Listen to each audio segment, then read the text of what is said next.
காலநிலை மாற்றம் இது ஏற்படுத்தக்கூடிய தாக்கம் அப்படிங்கிறது மிகப்பெரியது. அது கவனிக்கப்பட வேண்டியதும் கூட.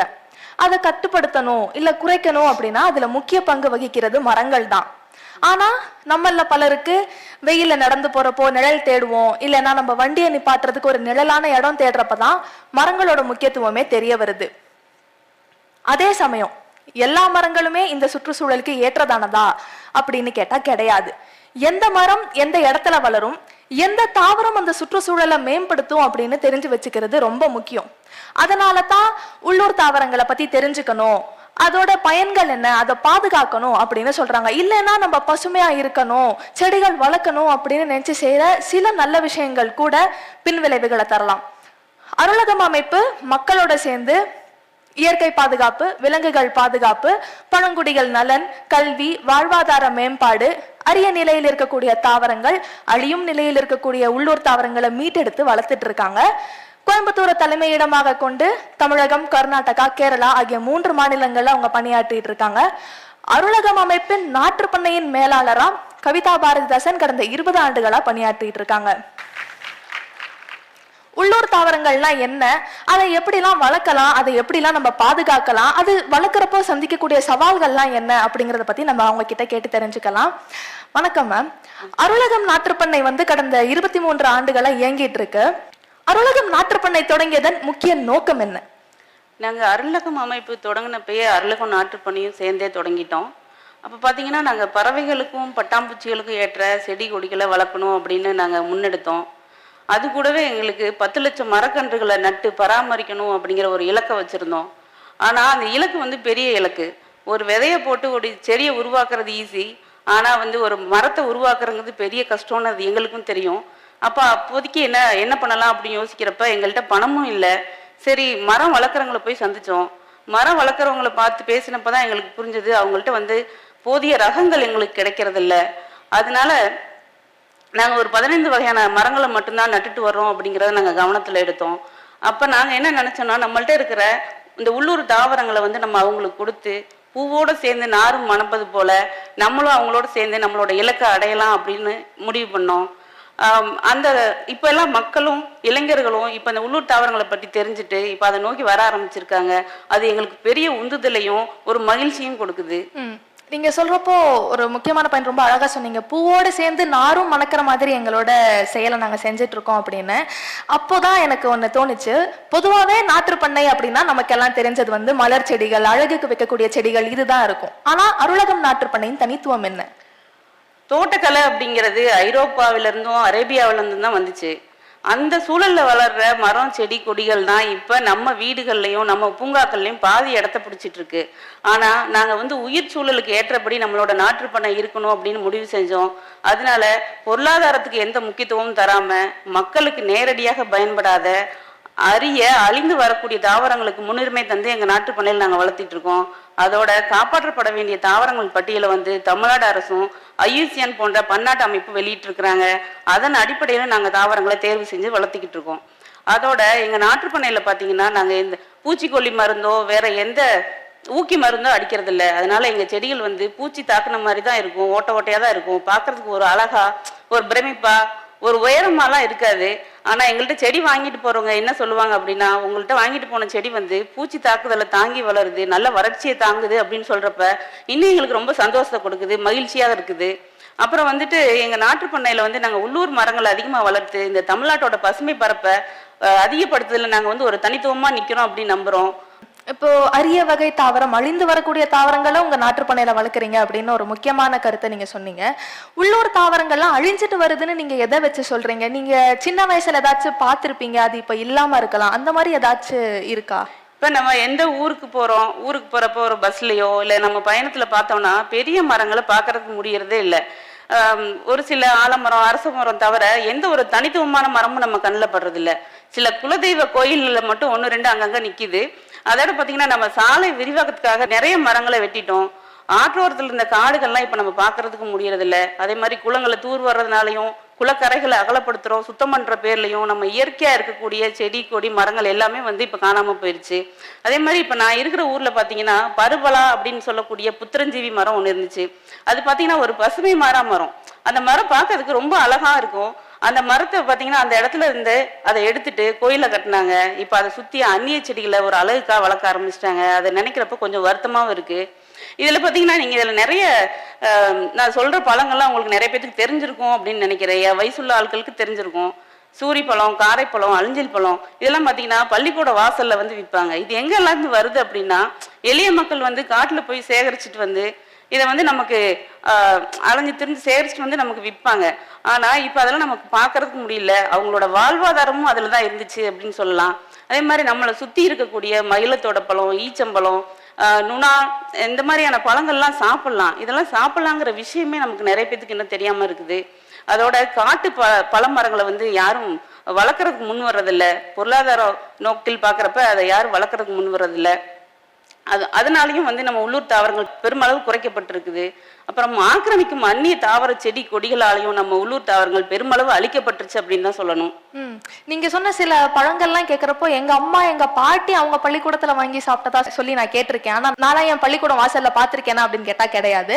இப்போ நீங்க சொன்னீங்க ஆக்கிரமிக்கும் செடி இனங்கள்லாம் வந்து அதிகமான இடங்களை எடுத்துட்டு இருக்கு, அது ஒரு ஆபத்தா இருக்கு அப்படின்னா அது எந்த வகையில ஆபத்து கொடுக்குது உள்ளூர் தாவரங்களுக்கு? இப்போ பார்த்தீங்கன்னா உண்ணி செடி, சீமை கருவேல், வெங்காய தாமரை, பாத்தினியம் இதெல்லாம் வந்து ஆக்கிரமிக்கும் அயல் தாவரங்கள் அப்படின்னு சொல்லலாம். இந்த தாவரங்கள்லாம் பார்த்தீங்கன்னா குறைந்த நேரத்தில் வந்து அது எல்லா சூழ்நிலையும் தாங்கி அதிகப்படியாக வளரும் இயல்புடையது. இப்படி அதிகமாக இது வளர்றதுனால இது இயல்பாகவே காடுகளில் உள்ள புல்வெளிகளில் வந்து குறைக்குது. புல்வெளிகள் குறையிறதுனால நம்ம யானைகளுக்கும் மான்களுக்கும் மாடுகளுக்கும் வந்து தீவன பற்றாக்குறை ஏற்படுது. அதே மாதிரி நீர்நிலைகளை வந்து வெங்காய தாமரை வந்து ஆக்கிரமிக்கிற காரணத்தினால வந்து நீர்நிலையும் நீர் வாழ்விகளும் பாதிக்கப்படுது. அதை நம்பி இருக்கிற மக்களும் வந்து அவங்களோட வாழ்வாதாரமும் பாதிக்கப்படுது. நாங்கள் அதுக்காக அயல் தாவரம் வளர்க்கவே வேண்டாம் அப்படின்லாம் எதுவும் சொல்லலை. அதுக்கு அழகுக்காகவோ நெல்லுக்காகவோ அங்கே ஒன்று இங்கே ஒன்று வளர்க்குறதுல எந்த தப்பும் கிடையாது. அது அதிகப்படியாக வளர்க்குறப்ப தான் நமக்கு இடைஞ்சல் தருது. ஆக்கிரமிக்கும் தாவரங்கள் இல்ல அந்நிய தாவரங்கள்னு சொன்னோன்னே நம்ம எல்லாரும் அது ரொம்ப கெடுதலானது அப்படின்னு நினைச்சிருப்போம். ஆனா இவங்க அதை ரொம்ப அழகா நமக்கு எடுத்து சொன்னாங்க. இப்ப அதே மாதிரி உள்ளூர் தாவரங்கள்னா என்ன, ஏதாச்சும் ஒரு 1-2 எடுத்துக்காட்டு சொல்லி உங்களுக்கு புரிய வைக்க முடியுமா இதுதான் உள்ளூர் தாவரம் அப்படின்னு? எடுத்துக்காட்டா சொல்லணும் அப்படின்னா கோங்கு அல்லது செவ்விலவு அப்படின்னு சொல்லுவாங்க. இதை வந்து இதோட அறிவியல் பேர் வந்து பாம்பாக்சீபா. இது வந்து ரொம்ப உயரமா வளரக்கூடிய மரம். இது பெயருக்கு ஏற்ற மாதிரியே சிவப்பு நிற பூக்களை பூக்கும். இது நம்மளுடைய கபிலர் பாடல்லையும் நம்மளுடைய சங்க இலக்கிய பாடல்லையும் இது நிறைய இடங்கள்ல இது சொல்லப்பட்டிருக்கு. இந்த பூக்கிற சமயத்தில் பார்த்தீங்கன்னா தேனீக்களும் வண்டுகளும் வர்றதோட 36 வகையான பறவைகள் இதனை நோக்கி வருது அப்படின்னு சொல்லிட்டு பறவை ஆராய்ச்சியாளர்கள்லாம் குறிப்பிட்டிருக்காங்க. இது பூத்து முடிச்ச பின்னாடியும் இது உதிர்றப்ப இதை சாப்பிட்றதுக்கு மான்கள் வரும். இப்படி ஒரு பல்லுயிரும் இந்த மரத்தை சுற்றி இருக்கிறதுனால நம்ம அந்த சூழல் அதிக அளவு மேம்படுது. அதே மாதிரி தாழை மரம், இந்த தாழை மரம் வந்து பெண்டானஸ் ஃபெசிகுலாரிஸ் இதோட அறிவியல் பெயர். இது வந்து ஒரு நெய்தல் நில தாவரம். இதோட பழங்கள் பார்த்தீங்கன்னா அன்னாச்சி பழம் மாதிரி இருக்கும். இதை நம்ம வந்து சாப்பிடலாம். இது அடர்ந்த இலையமைப்பு, அடர்ந்த வேரமைப்பு கொண்டிருக்கிறதுனால இது நிலத்தடி நீரை தக்க வைக்கிறதோட உயிர் வேலியாகவும் பயன்படுத்தலாம். அதே மாதிரி மண்ணரிப்பை தடுக்கிறதுக்கும் இது உதவுது. இந்த மாதிரியான மரங்களை நாங்கள் சூழல் முக்கியத்துவம் கருதி எங்களோட நாட்டு பண்ணையில சேகரித்து வளர்த்துக்கிட்டு வரோம். அப்போ நீங்க சொல்றதை வச்சு பாக்குறப்ப கண்டிப்பா அந்த மரங்களை தேடி அதுக்கான விதைகளை தேடி நீங்க வளர்க்குறீங்க அப்படின்னு புரிய வருது. ஆனா எல்லா விதையும் மரமாகுமா அப்படின்னு கேட்டா கிடையாது. எல்லா விதையும் மரம் ஆகாது. அப்ப கண்டிப்பா ஒரு விதைய மரமாக்குறதுக்கு அந்த விதை நிறைய பருவங்களை கடந்து வரணும். அப்ப அந்த விதையை நேர்த்தி பண்றப்போ ஏதாச்சும் நடந்த சம்பவங்கள் பத்தி எங்க கிட்ட பகிர்ந்துக்க முடியுமா? ஏதாச்சும் கதை இருக்கா? இது ஒரு நல்ல கேள்வி. இதை சொல்லணும்னா நான் ஒரு கதையை தான் சொல்லணும். இப்போ ஒரு தடவை வந்துட்டு நண்பர் முஸ்தபா வந்துட்டு எங்களுக்கு சேராங்கொட்டை விதையை அனுப்பி வச்சாரு.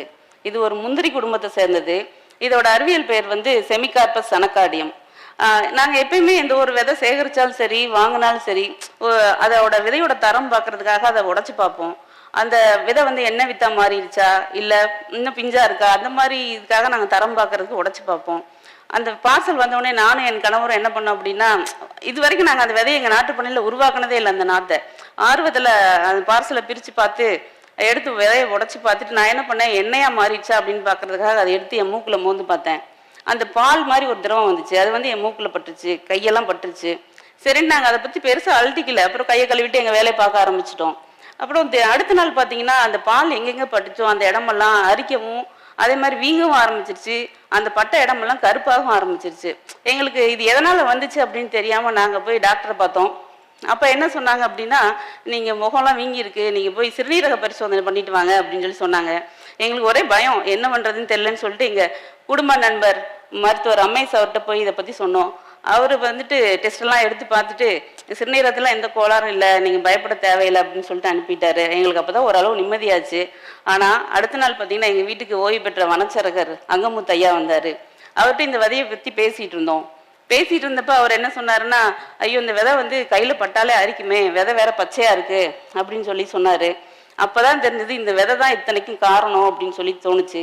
ஆனா இன்னும் இதை பத்தி கூடுதலான விஷயங்கள் தெரிஞ்சுக்கணும் அப்படிங்கிறதுக்காக நாங்க எப்பயும் விதைகள் பத்தி படிக்கிற புக்ல இருந்து வளம் தரும் மரங்கள் அந்த புக்கோட பேரு, அந்த புக்ல இருந்து நாங்க இந்த விதையை பத்தி படிச்சப்ப சரக்கொன்றையோட சார இலையோட சாரை பயன்படுத்தினா இதை அரிப்பு ஓரளவு தடுக்கும் அப்படின்னு சொல்லி போட்டுருந்துச்சு.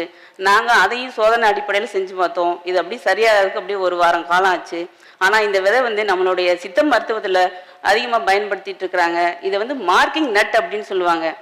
நம்ம வெளுக்க போடுற துணிகள், முதியெல்லாம் நம்ம துணி வெளுக்க போடுறப்ப இந்த வீட்டுக்காரவங்க துணி தான் அப்படின்னு அடையாளப்படுத்துறதுக்கு நம்ம துணியில் மூளையில் வந்து இன்ட்டோ இன்ஷியலோ கோடோ இந்த மாதிரி போடுவாங்க. அதுக்கு இந்த விதையை தான் பயன்படுத்தி இருக்கிறாங்க. ஒரு உள்ளூர் தாவரம், அந்த விதையால உங்களுக்கு நடந்த ஒரு சம்பவம் அதே மாதிரி இன்னொரு விதையால சரிப்படுத்தப்பட்டிருக்கு அப்படின்னு நீங்க சொன்னீங்க.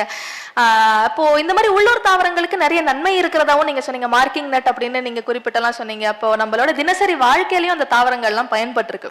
ஆனா இந்த உள்ளூர் தாவரங்கள் பத்தின நன்மைகள்லாம் தெரிஞ்சிருந்தாலுமே மக்கள் ஏன் அதை வளர்க்கறதுக்கு ஒரு ஆர்வம் காட்ட மாட்டேங்கிறாங்கன்னு நீங்க நினைக்கிறீங்க? இந்த கேள்விக்கு பதில் பார்த்தீங்கன்னா, இது ரொம்ப பெரிய புத்தகத்துல எல்லாம் போய் தேடணுன்ற அவசியம்லாம் இல்லை. எல்லாம் நம்மளை சுற்றி தான் இருக்கு. ஒன்று இடப்பற்றாக்குறை, அப்புறம் வந்துட்டு ரொம்ப வீடுகள்லாம் இப்போ நெருக்கமாயிருச்சு. அப்புறம் இடமே இருந்தாலும் நம்ம சுத்தம் அப்படிங்கிற பேரில் என்ன பண்ணிடுறோம், எல்லாத்துக்கும் சிமெண்ட் போட்டு பூசி வச்சிடறோம். அப்புறம் இலத்தலை விழுகுது, அதை கூட்டி சுத்தம் பண்ணணும். அதே மாதிரி வேர் வந்து வீட்டுக்குள்ளே போயிடும், நம்மளுடைய சுற்றுச்சுவர் வீடு பாதிக்கும். அப்படிங்கிற மாதிரி காரணத்தினால வந்து மக்கள் வந்து ஆர்வமாக இதை வளர்க்குறதுக்கு முன் வர்றதில்லை. அப்புறம் இது எல்லாரும் இந்த பிரச்சனையை சந்திச்சிருப்பீங்கன்னு நினைக்கிறேன், நானும் உட்பட. பக்கத்து வீட்டுக்காரவங்க தொல்லை என்னன்னா, இலத்தலை விழுகுது அப்படின்னு சொன்னால் அதுக்கு ஒரு பெரிய சண்டையே வந்துடும். இன்னொன்று பாம்பு வருது, அப்புறம் உங்கள் வீட்டில் பழத்தை சாப்பிட்டு வந்து வவ்வாலும் பறவைகளும் வந்து எங்கள் காரில் எச்சத்தை போடுது, எங்கள் பைக்கில் போடுது. இந்த மாதிரி சின்ன சின்ன காரணங்களுக்காகவும், அதே மாதிரி மூட நம்பிக்கை வந்து ஒரு பெரிய காரணமாகவே இருக்குது. இப்போ யாராவது ஒருத்தர் வீட்டுக்கு வர்றாங்க அப்படின்னா, எதுக்கு இந்த மரத்தை வச்சுருக்கீங்க, வீட்டுக்கு ஆகாது அப்படின்னு சொன்னோடனே நமக்கு அடுத்தது அந்த மரத்தை வெட்டணும் அப்படிங்கிற எண்ணம் தான் வருது. வாஸ்து சாஸ்திரப்படி சில மரங்கள் ஆகாதுன்னு சொல்லி வச்சிருக்கிறாங்க. அது எல்லாத்தையும் நம்ம இதனாலையும் நம்ம வந்து வளர்க்குறதுக்கு முன் வர்றதில்லை. இப்போ எனக்கு தெரிஞ்ச எங்கள் ஊரில் ஒருத்தருக்கு உடம்பு சரியில்லை. அப்போ வந்து அவரை பார்க்கறதுக்கு வர்றவங்க என்ன சொல்கிறாங்கன்னா, இந்த மரம் உங்கள் வீட்டில் இருக்கிறதுனால தான் இந்த மாதிரி ஆயிடுச்சு அப்படின்னு சொல்லி ஒரு கருத்தை சொன்னோடனே அவங்க அந்த மரத்தை வெட்டிடுறாங்க. ஆனால் அந்த வீட்டில் அவருக்கு உடம்புல எந்த முன்னேற்றத்தை நாங்கள் பார்க்கல. இதெல்லாம் நாங்கள் கண் கூட பார்த்த விஷயம். அது சில மரங்களோட மகரந்தங்கள், அது பூக்கிறப்ப அந்த மகரந்தங்கள் வேணா வந்து சிலருக்கு ஒவ்வாமை ஏற்படுத்தும். அந்த மாதிரி மரங்களை அவங்க மட்டும் நடாமல் இருக்கலாம்னு வேணா நாங்கள் சொல்கிறோம். காரணங்கள் கேட்டப்போ ஏதோ பெருசா ஒரு அறிவியல் பூர்வமான காரணம் இருக்கும் அப்படின்லாம் பார்த்தா, நம்ம தினசரி வாழ்க்கையில் நடக்கிற சின்ன சின்ன இடையூறுகள் தான் வந்து நமக்கு பயன் தரக்கூடிய மரங்களே நம்மளை வளர வைக்காம செய்யுது அப்படின்னு நீங்க ரொம்ப அழகா சொன்னீங்க. அப்ப இந்த மக்களை ஊக்குவிக்கணும், இந்த மரங்களை வளருங்க அப்படின்னு சொன்னோம்னா என்ன மாதிரியான நடவடிக்கைகள் நம்ம முன்னெடுக்கலாம்? 60% மக்கள் வந்து இயற்கையிலேருந்து அந்நியமாயிட்டாங்க அப்படிங்கிற ஒரு அண்மை அறிக்கை ஒன்று வெளியே வந்திருக்கு. இது வந்து வருங்கால தலைமுறையை வந்து பெரிதும் பாதிக்கும். குழந்தைகளை வந்து நம்ம இயற்கையோட உறவாட விடணும். அவங்களுக்கு ஒரு மண்ணை தொடுறது, மண்ணில் நடக்கிறது, அதே மாதிரி இல்லத்தலைகள் பற்றி சொல்லித்தர்றது, அதே பூச்சிகளை பற்றி சொல்லித்தர்றது, இப்படியெல்லாம் சொல்கிறப்ப என்னென்னா அவங்களுக்கும் அந்த மரங்கள் மீதி இருக்கிற ஆர்வமும் அக்கறையும் அதிகப்படுத்தும். இப்போ நம்ம வீட்டில் விளையுது, ஒரு பழம் பழுத்திருக்கு அப்படின்னா அதை வந்து நம்ம தேவைக்கு போக மீதியை வந்து விலங்குகளுக்காகவும் பறவைகளுக்காகவும் விட்டுறணும். அது மனசு இருந்தால் கண்டிப்பாக பண்ணலாம். அதே மாதிரி நம்ம பறவையை வந்து நான் பறவையை நேசிக்கிறேன் அப்படிங்கிற பேரில் அதை வந்து கூண்டில் அடைச்சி வளர்க்காம அதுக்கு ஏற்ற செடி கொடிகளை நம்ம வீட்டில் நட்டாலே போதும்.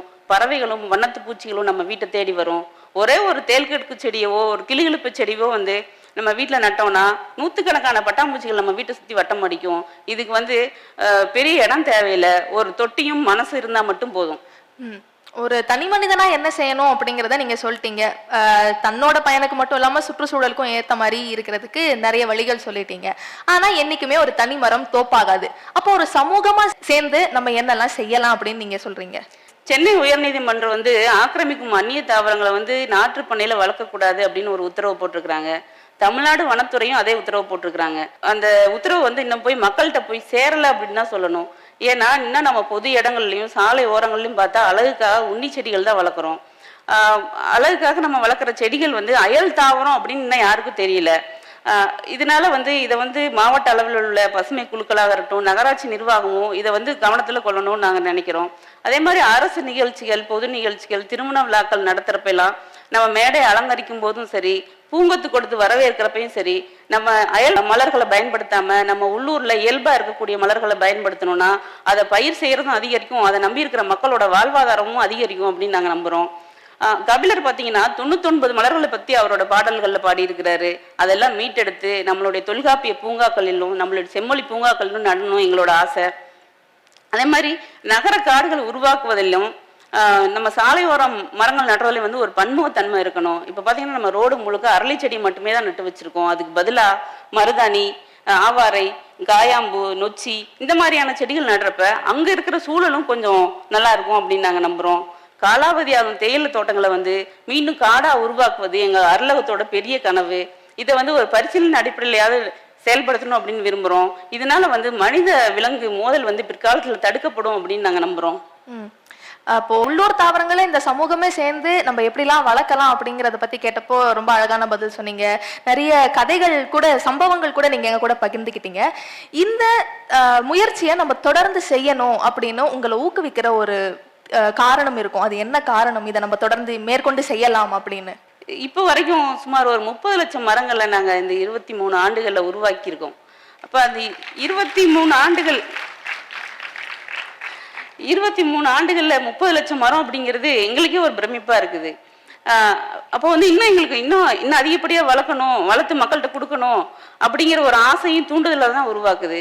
எங்க நாட்டுப்பண்ணையில பாத்தீங்கன்னா 17 கிராமப்புற மக்கள், எளிய மக்கள் வந்து எங்கள்கிட்ட வந்து வேலை செஞ்சுட்டு இருக்கிறாங்க.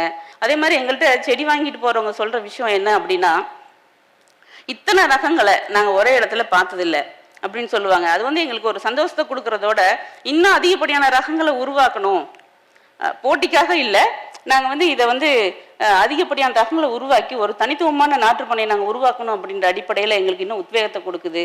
எங்கள்கிட்ட வாங்கிட்டு போனவங்க, உங்கள்கிட்ட வாங்கிட்டு போன செடி வளர்ந்துருச்சு, பூத்திருக்கு, காய்ச்சிருக்கு அப்படின்னு சொல்றப்பையும் சரி, அவங்க அந்த காய் விதைகளை சேகரித்து எங்களுக்கு அனுப்புறப்பையும் சரி, அது வந்து இன்னும் எங்களுக்கு உத்வேகத்தை கொடுக்குது அப்படின்னு தான் சொல்லலாம்.